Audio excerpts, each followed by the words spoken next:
Morning. You're filming all the time. What time is it? Don't know. Let's have a look at your points. How many have you got? The same. It doesn't change every day. How many do you want? Don't know. I'm not at the maximum. Is that possible? I don't know. What are we going to do today? Go shopping. My name's Sebastien, and I'm French. Lulu is my wife, and she's Chinese. We live in Beijing. Let's film ourselves for a year. Is that okay with you? Don't I get a private life? We don't have one anyway. Shut up. Shutting up in China is more than a habit. It's a survival technique. I don't think there are any spy cameras in my own home, but there are plenty of reasons to be paranoid.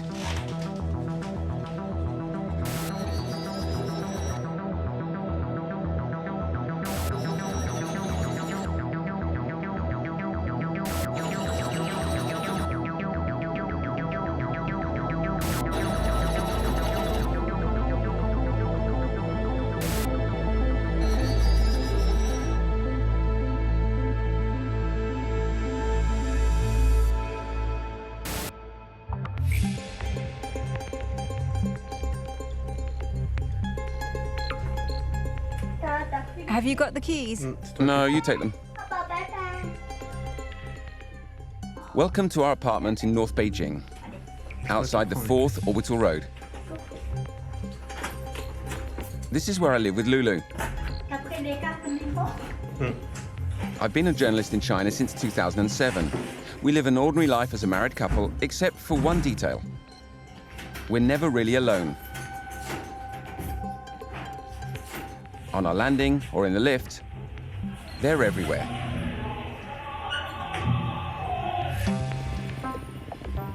China has at least one surveillance camera for every 2 inhabitants.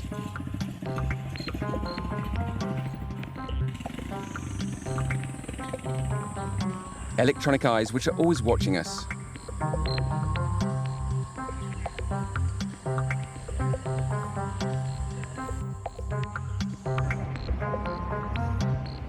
Today, Lulu wants to show me the City Council's latest idea. Is that what you wanted to show me? That screen? If you cross when the light's red, either in a car or walking, you get displayed on the screen. And what's the point of that? To show everyone you broke the rules. Maybe later on you'll lose points. We won't cross on red then. The cars don't care though. Yes, it's for everyone. They'll be displayed as well. It's not just for the pedestrians, it's for everyone. You see that girl crossing? What do you think of this system? It's to make people follow the rules, to stop them doing stupid things. But it's a bit like being treated like children.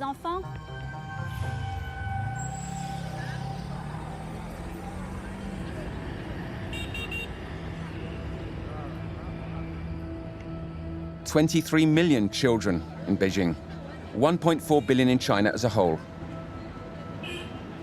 Children like my wife earn or lose points, are punished or rewarded depending on their behavior.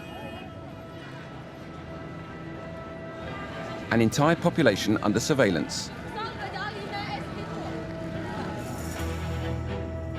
Cameras in the street, mobile phone apps, insurance files, police records, bank statements, medical records. In China, all the data are instantly digitized. Smart cities, which supposedly use 5G and big data to improve citizens' lives, are in fact huge surveillance networks. Taking the metro, buying food, buying a book. All these everyday acts are archived by the great digital harvester. The harvesting is done by the regime, which collates all the data to build a digital portrait of each citizen. All the Chinese now have a digital double, which lives its life in Beijing's computer servers. a double which is marked, appraised and judged by the party's computers. To the citizens, it's like a game or a loyalty program. Their loyalty earns them points. Bad marks damage their credit. Such is my wife's day-to-day. Lulu and her fellow citizens are faced with this overseer judging every hour, every second of their lives.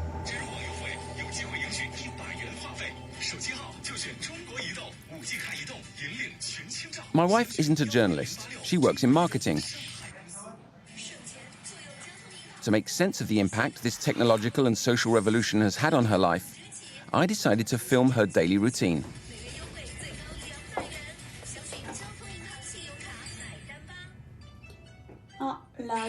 The day's just beginning, and you can't live without a phone. It's already begun. I have to order a car.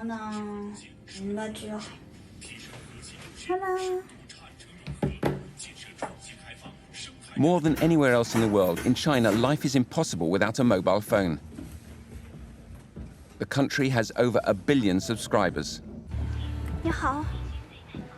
And nothing escapes the apps that Lulu's installed on her smartphone. What do you see on the app? His name, the number of trips. You see his name, his car, the make, the color, the number plate, the number of trips he's made, how long he's had his license. You see everything. So far, so ordinary. Except that here, the entire journey is filmed and recorded by the little camera over the rear view mirror. The rest is exactly like the system we've all come to know. We give the driver a mark, and he does the same for us.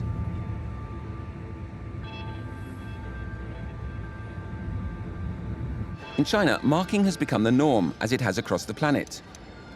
You hand out points for every online order, every train journey or flight you take. And you do so with your thumb on social media, evaluations which establish a person's popularity or a company's reliability. But on planet China, all these interactions, all these likes, become so much data, all of which is cross-referenced and locked away in a digital safe to which the government has the key. Activity on social media, but also purchases, travel, and conversations.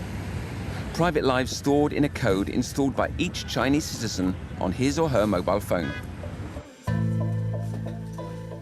The COVID-19 epidemic gave the government the chance to add this extra tool to its already substantial data harvesting apparatus. The QR code. Its official objective? To track people's movements and contacts in order to fight the spread of the virus. QR codes are used everywhere, going to the hairdressers. Use your phone to scan. Oh, I have to scan? The one in the middle. With WeChat? Shopping, going to the restaurant. Every building we enter, every person we come into contact with, the QR code knows everything we've done. In China, this snitch is installed inside the very applications without which life is impossible. Alipay, a payment app comparable to Apple Pay, and developed by Alibaba, Amazon's Chinese rival. Taobao, Lulu's favorite online shopping site. And not forgetting the group Tencent, the developer of WeChat. The Swiss Army knife of the digital world with which you can chat, pay, and scan a go-go. A sort of multitasking WhatsApp.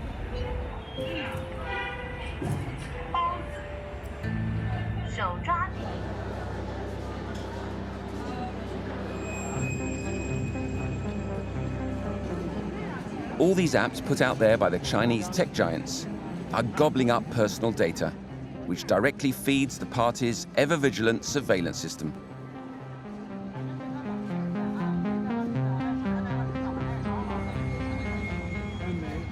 I go to meet data analyst Feng Xiuan in a very trendy neighborhood of Beijing.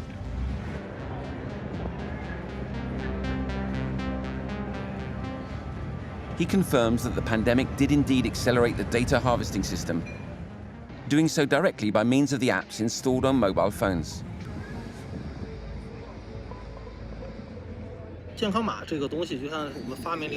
Let's compare the health code system to a cake. At first, the engineers and inventors of the tech companies, such as Alibaba and Tencent, came up with the recipe for the cake, and they showed this to the government. Only government departments have the right to request the personal data stored, for example, by airlines, railway or telephone companies, data which they can use under certain conditions. This is how the government sources the ingredients for the cake.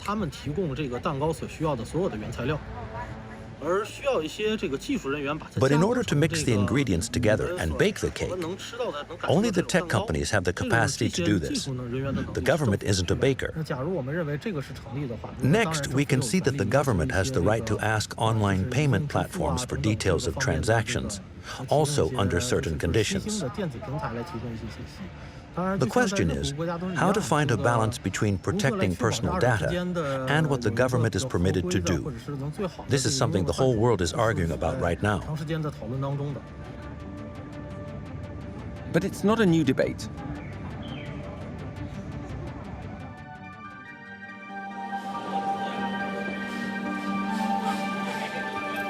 Already in the late 1980s, as China was opening up to a market economy, it started to use data to control the people. The country was waking up to fried chicken, Ferraris, and money. Lots of money. But that faint tune of freedom was soon muted by the party.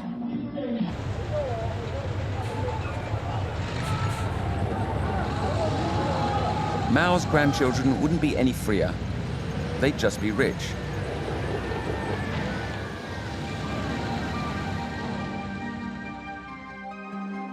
In exchange for access to consumer goods, nothing about the lives of the Chinese could henceforth be kept secret from the party. Beijing would regulate the flow of money in its own way, controlling consumption and thereby the citizens.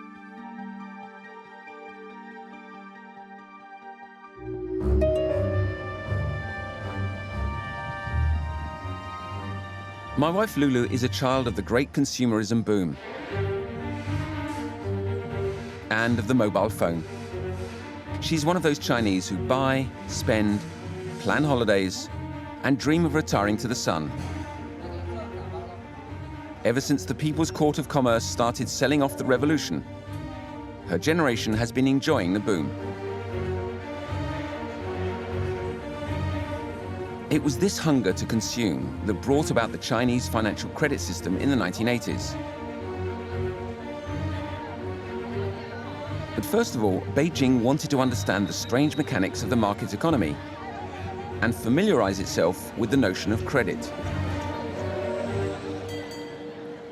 Xin Dai, a law professor at Beijing's Tsinghua University, the most prestigious university in the country, explains how this happened. As in the old cliché, China just went ahead and copied what we do best in the West. The ancestor of Chinese social credit was made in the USA.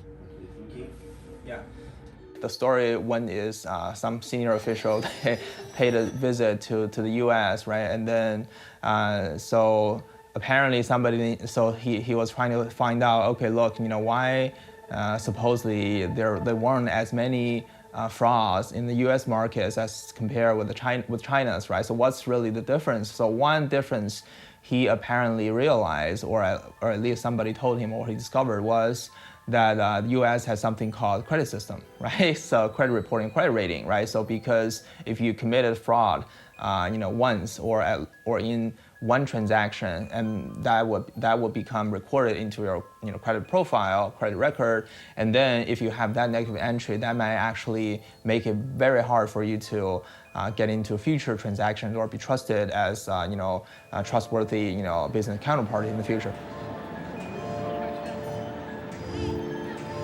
The party saw in these financial regulation mechanisms the potential for a much more all-encompassing system of control. What if one could establish a score based on the solvency and habits of the consumer? Thus was born the idea of social credit, marking citizens on their purchasing behavior. A system of good and bad marks to achieve the ideal of a harmoniously integrated society. A program spelled out in the 5-year plan and revealed to the public by the Chinese government in this document in 2014. The social credit system is an important element of the socialist market economy system and of the social governance system. Encouragements for loyalty and constraints for untrustworthiness are used as rewards and punishments. The accelerated construction of a social credit system is an important basis for the total implementation of the concept of technological development and the establishment of a harmonious socialist society. A system in which information about your finances is cross-referenced with your civic behavior.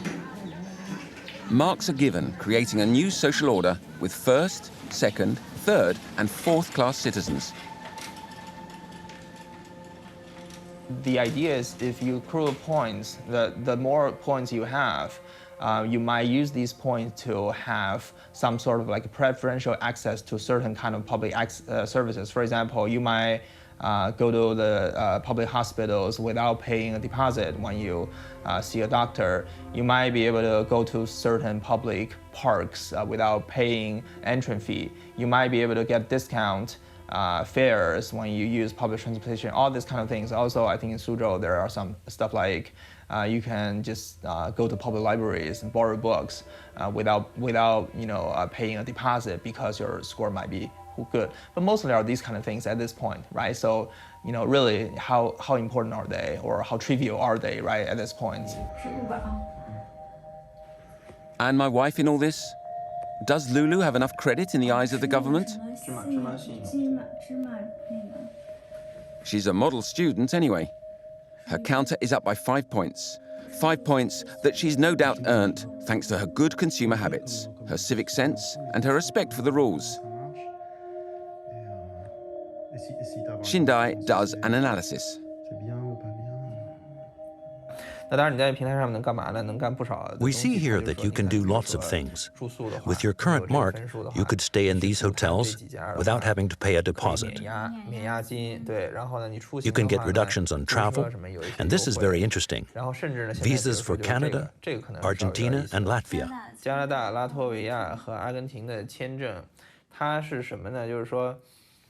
This doesn't mean you can just get a visa from the Canadian embassy without supplying certain documents. But as you're at a certain level, there are some documents you won't have to bother with. It doesn't mean a good mark will get you a visa all by itself. Of course it won't. But it can be helpful and will be recognized by some embassies. For Lulu, it's the promise of travel with less hassle, thanks to the good mark displayed on her app. So she has a good score? She does. She does. Did you know all that? No, there are things I didn't know. Not as scary as we thought. It's not scary at all.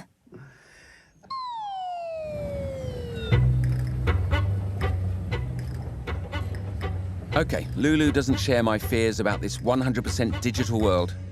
This society in which no one can hide, where everything you do is recorded, analyzed, and interpreted, where your mobile phone can turn you into a good or bad citizen. It's not sticking properly, but... Doesn't it bother you at all that you can be kept under surveillance via your phone? Everything is monitored. I haven't done anything wrong. So if someone's interested, they can do whatever they want.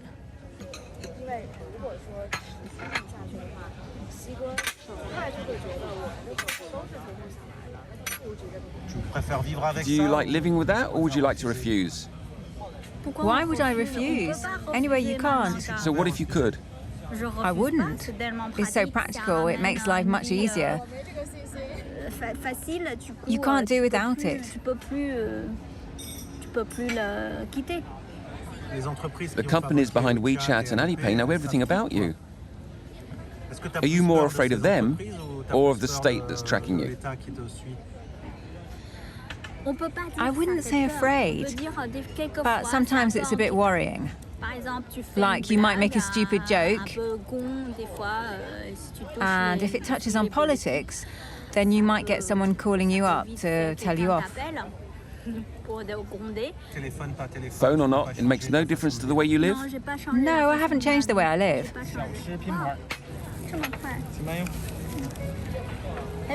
The question really is, are we going to basically dial all back to the day where we don't have smartphones, we don't have video cameras, we don't have whatnot, right? Or maybe this is the way we go. So the equilibrium always changes, and we understand. Okay, look, all this information surveillance, they bring us something that we think is good, which for example, greater safety, greater security, greater efficiency, which actually people would have desired if on the condition that some other core values we don't lose or we'll be able to deal with them.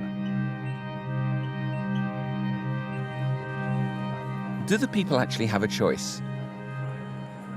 Is there an alternative to accepting these new rules for living imposed by the regime? After all, as Lulu says, It's so practical. the logic of global surveillance accompanies the changes in Chinese society driven by technological advancements.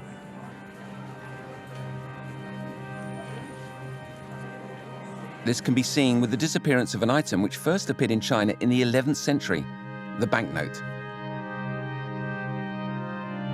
Gradually in Beijing, banknotes, which are by nature anonymous, are being replaced by contactless payment, which is easily traceable by the regime. The irony is that with each note that disappears from circulation, Mao's face is erased a little more from people's everyday lives. It's amazing to think that well into the 2010s, I had to pay cash for everything, and that my foreign credit cards were hardly accepted anywhere.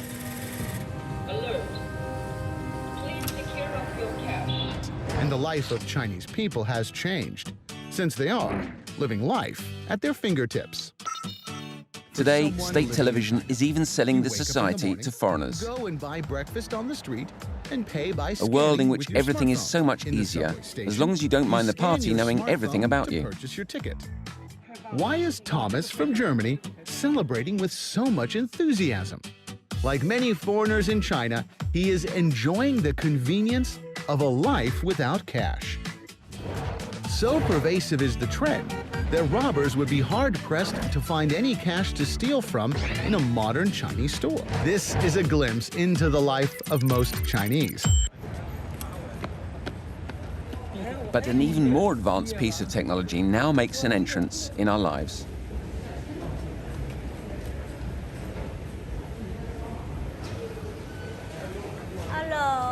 So, what do you want? Water's fine? Just water? Like this? Yep, That one or this one? the top one.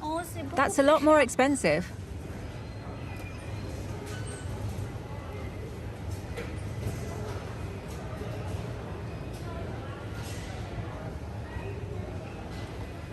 So, oh, you pay by showing your face. Yes, payment by the customer's face.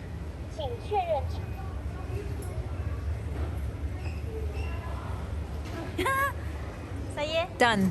So you've paid for a bottle of water thanks to facial recognition. Do you know how it recognized you? Don't you wonder how you're able to pay with your face? It asks you here, you can choose to pay with your face or QR code. How does it recognize your face?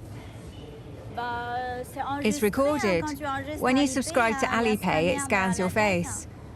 It's recorded in the paying system. What do you think about that? Do you like it? It's freaky, isn't it? No, it's just funny. It's amusing.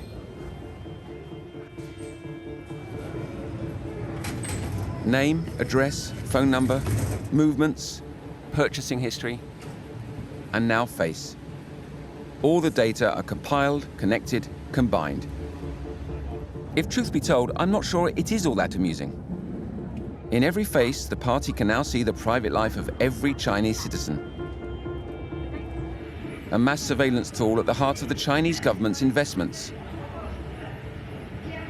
Over the years, Beijing will gain its technological independence, breaking free of foreign companies in the domains of facial recognition and artificial intelligence. Xi Yinan is vice president of Megvii Technology in Beijing. This Chinese unicorn is a world leader in facial recognition, technology that is sold in particular to the police, allowing them to use surveillance cameras to identify individuals in real time. The complex facial recognition software is presented in this promotional video, shot like a Hollywood trailer.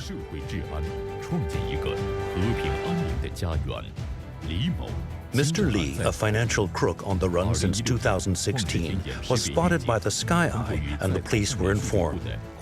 After a quick check, he was soon arrested. We call it the city's brain.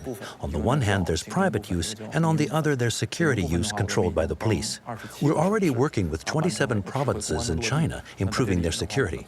Our technology has led to the arrest of over 3,000 criminals. This program, called Smart Eyes, is just one part of a more far-reaching program, a network dubbed Skynet. It's a nod to the system of artificial intelligence which takes control of the planet in the film Terminator.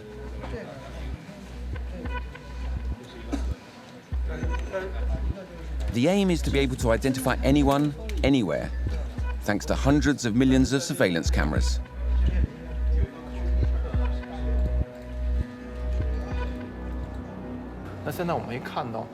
We can now also collate lots of elements about the vehicles like we can about the people, including particular characteristics. The make of car, the people's hairstyles, their clothes, whether they're on a bike, whether they're carrying a bag. All these details can be recorded. And this lets us analyze everything going on in the city from day to day. For example, in this street, we can find out what sorts of cars there are, the busy times, whether there's a traffic jam or an accident, what kind of people walk down this street. So, if we need to know what happened at a particular time and who was present, it's really easy. It's what we call the urban sky eye. Data and technology which also enable them to predict and anticipate the behavior of individuals in the public space. And all that thanks to big data and artificial intelligence.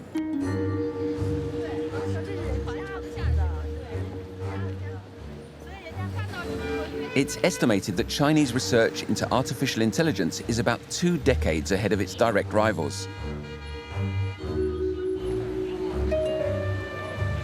I head to Tsinghua University to meet Professor Su Guangda, one of the scientists who's contributed the most to the development of this technology since the early 2000s.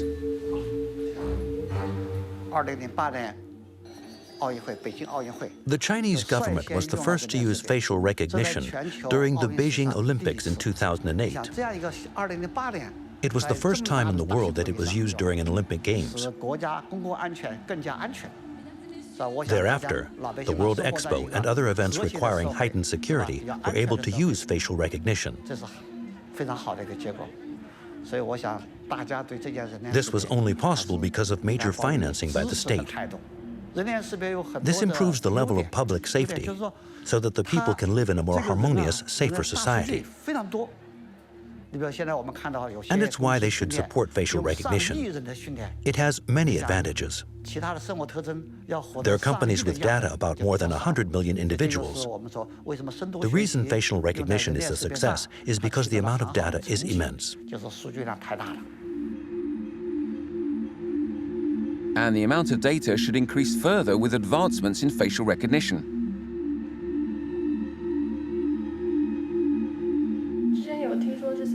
Apparently, it's also possible now to identify people by the way they move. Yes, there's research underway into people's gait or other movements, into iris recognition as well. But for now, recognition by movement is still at a low level and is not ready for actual use yet. But all this technology is very useful for making cities safer places, for making China safer.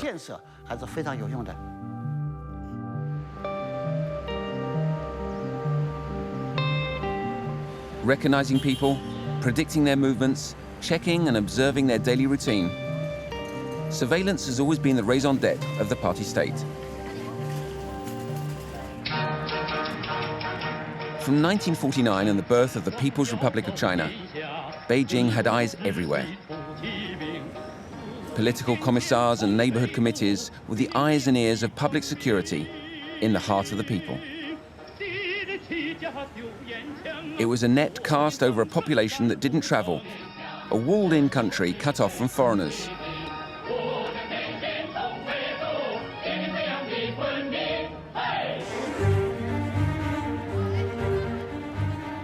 But Chinese society changed and started moving around. From town to town, region to region, country to country. Here too, the party has a solution for maintaining effective surveillance.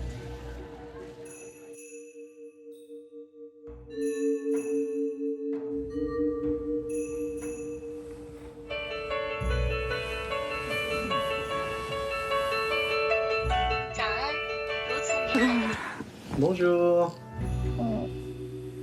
Today, we're off to Shanghai for the weekend, 1,300 kilometers from Beijing. Lulu made the booking using Alipay, one of the apps on her smartphone. 757, is that your number of points? My wife is a good customer with a top mark. Her credit is high enough to ensure that her booking went through.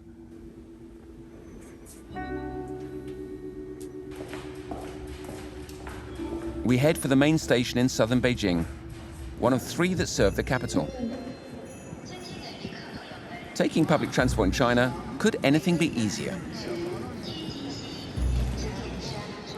But when my wife reserved her train ticket, the app didn't only check her bank account. Alipay went a lot deeper. All the details of Lulu's private and social life are digitized on her phone, just as they are for all her compatriots. There, a couple of scans and it's all done. You scan your face to get into the station, then again to gain access to the train. All done. The app cross-referenced a much wider spread of data and authorized her to buy her ticket and therefore to travel.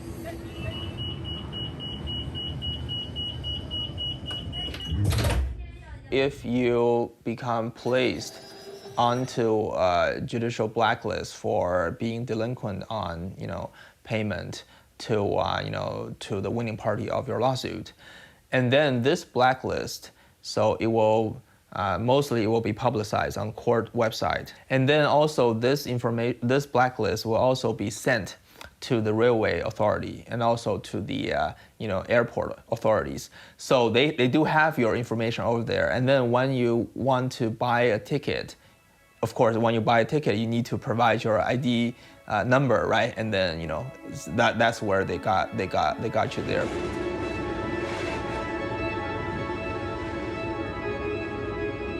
On the train, Lulu tops up her credit by spending money with her app.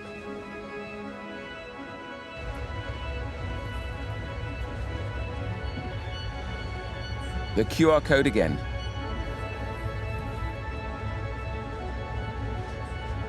And more facial recognition. I look awful. And yet again, lots of data transmitted to Alipay's servers. My wife takes care of her credit and remains a good citizen. Her biggest fear is dropping below the threshold of 350 points and joining the list of second-class citizens.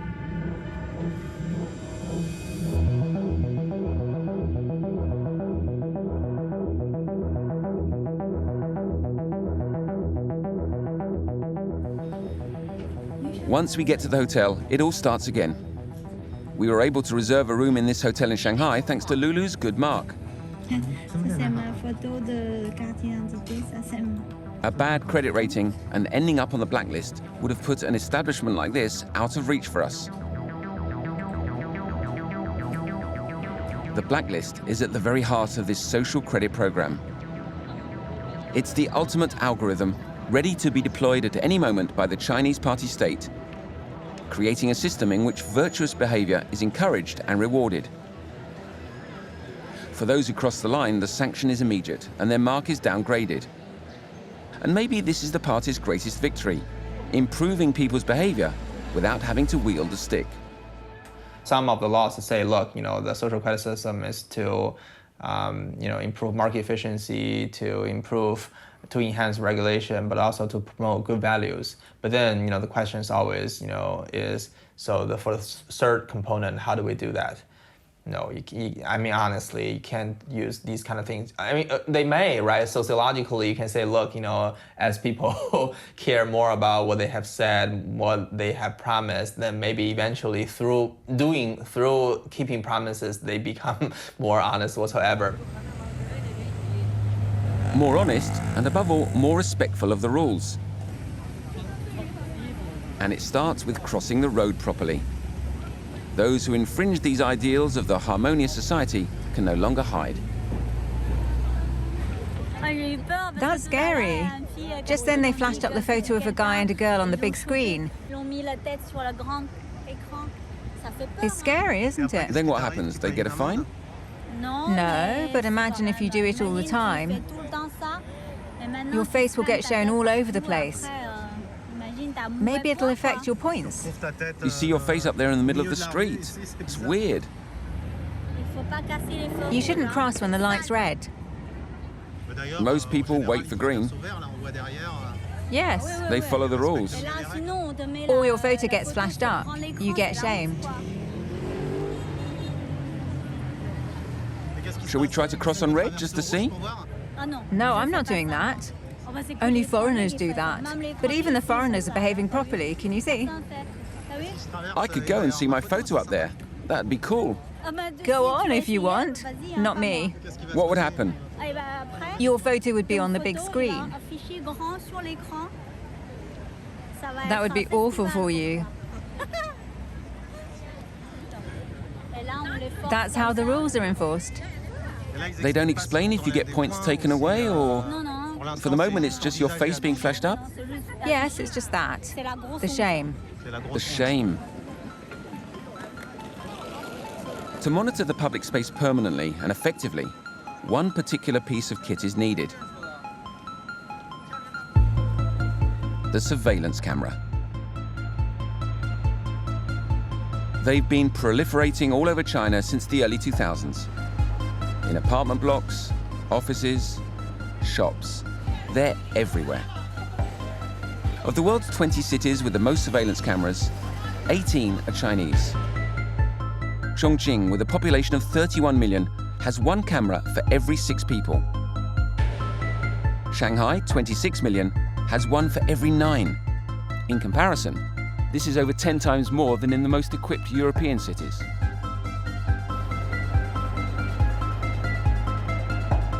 A society under a surveillance that it's practically impossible to escape.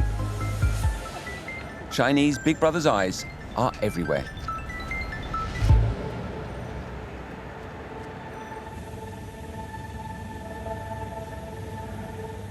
In the public space, Lulu can't escape the dictatorship of her social credit mark. Anonymity is disappearing from Chinese society. Even the most private matters affect your social credit.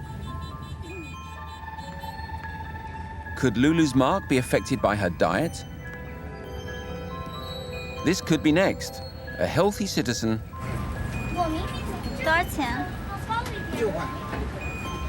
in a healthy body.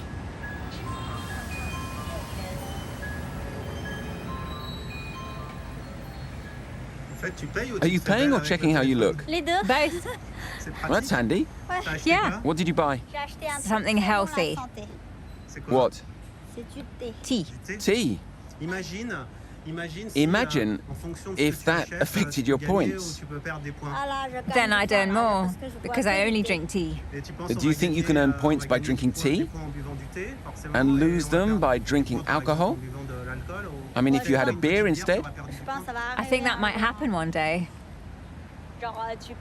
If you have a burger and chips, maybe they won't take away any points, but it could be noted. You're in bad shape, so you should drink some tea.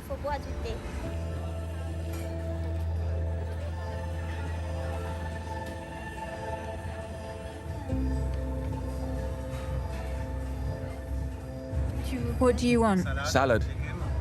Some veggies. If your credit depended on what you ate, it'd be a good thing.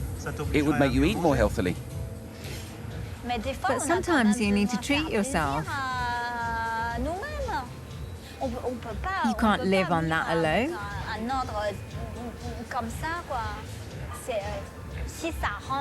If you only eat that every day, if that's all you eat, day after day, it's the life of a prisoner, like being in prison.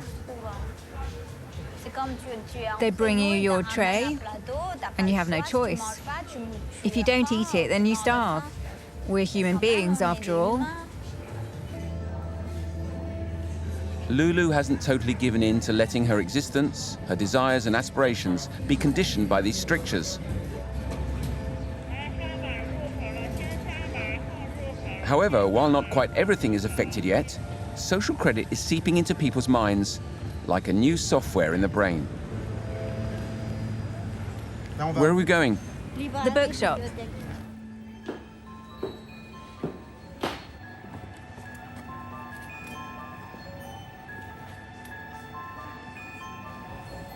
Xi Jinping's book?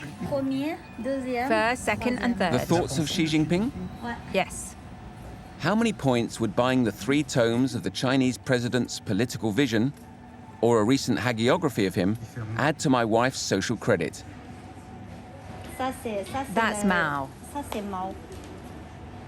Buying an anthology of Mao's poems, or an authorized biography of Deng Xiaoping? It's the political section right at the entrance. Marx. Would buying them help Lulu reach the holy grail of the 950 points of the model citizen? Just think you could get some points by buying Xi Jinping's book. No, I'm already good enough. And you don't read forbidden books? I don't know what books are forbidden.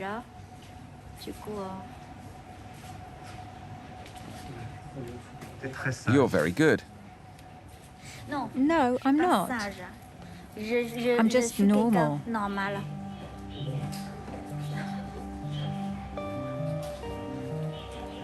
A model of society entirely regulated by norms. Your points, your social credit.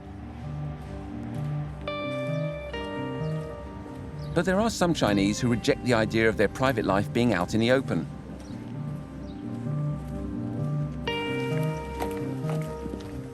We have an appointment in the northern suburbs of Beijing. Deng Yufeng is a militant artist. His fight is to protect personal data, denouncing big data's grip on private lives. I don't know what his social credit is like, but his stance must have given him a bad score, maybe even put him in the red. These yellow leaflets were his latest piece of performance art. So what are these leaflets all about? My immortal life.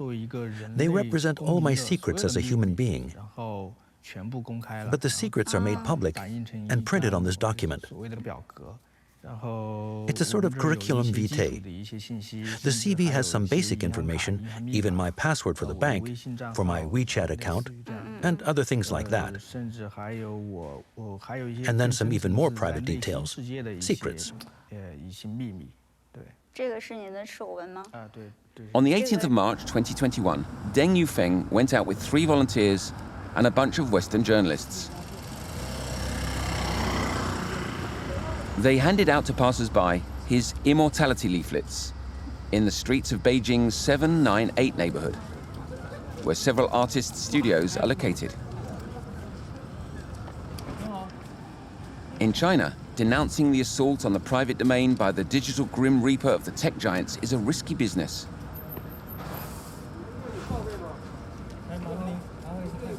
Deng Yufeng's yellow leaflets got him taken straight to the police station. And no doubt did yet further damage to his social credit. There were security agents or something like that watching me. They must have called the police. I was locked up for 24 hours. The artist was already getting himself noticed in October 2020. He did an experiment to show the people of Beijing what it takes to escape surveillance. He worked out a route for walking down a certain street while not being captured by a single camera. He spent 2 months measuring the street, photographing it from every angle, and checking its 90 cameras, not only their positions, but also their fields of vision.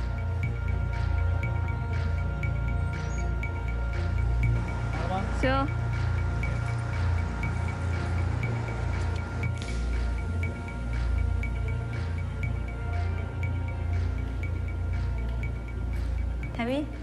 Look how long the street is.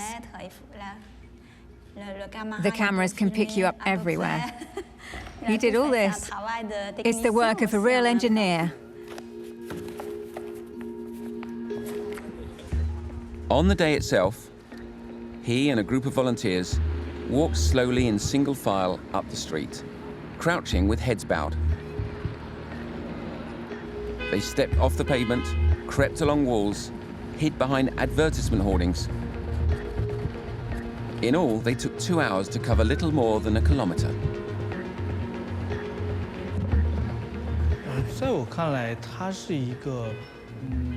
This speaks to me about the way the state governs. It's all about the way the state has decided to act. And I chose a powerful way to address this. I wanted people to remember, because in this country, the people, including you and me, have no understanding of the law. We don't know what our rights are. We're not aware of the legal aspects of confidentiality. So these are effective means of raising people's awareness and maybe getting some results.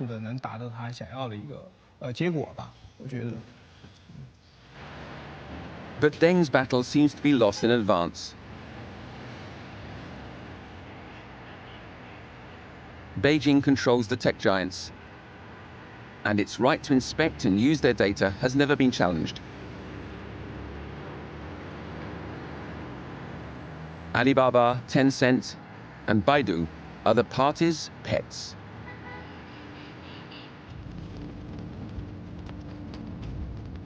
Behemoths without which the Chinese government could never have set up such a surveillance system.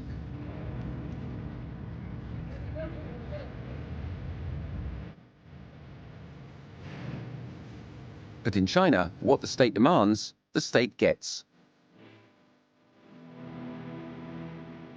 And there's no one to check up on the party.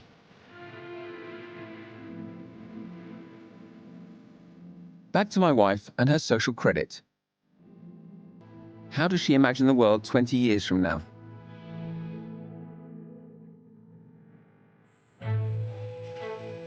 Here we are, leaving our Beijing apartment one morning, watched as always by the surveillance cameras. By the way, that one wasn't there last night. This is the last stage of the journey I began with Lulu a year ago. What is my Chinese wife's opinion of this society, which promises her a life of staying in credit? A life for which she is an ideal customer. Can we totally control all this new technology and use it for good? Are we strong enough to control all this software and new technology? I don't know.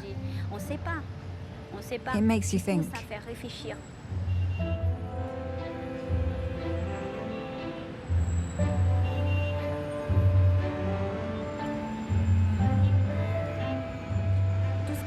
Everything you do, everything you say, first of all you think, is that allowed or not? What will it do to my points? Will they take some away? Will they punish me in some way? So we're all putting ourselves in a box. They're eating away at our brains. You could say it's turning us into robots.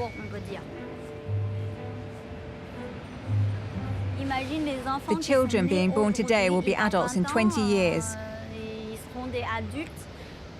What will they be like?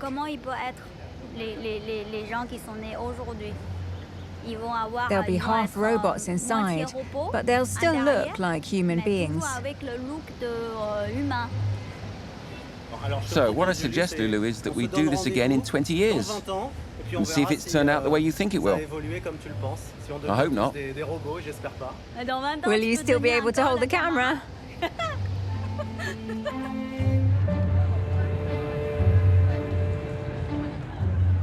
But history already seems to have been written.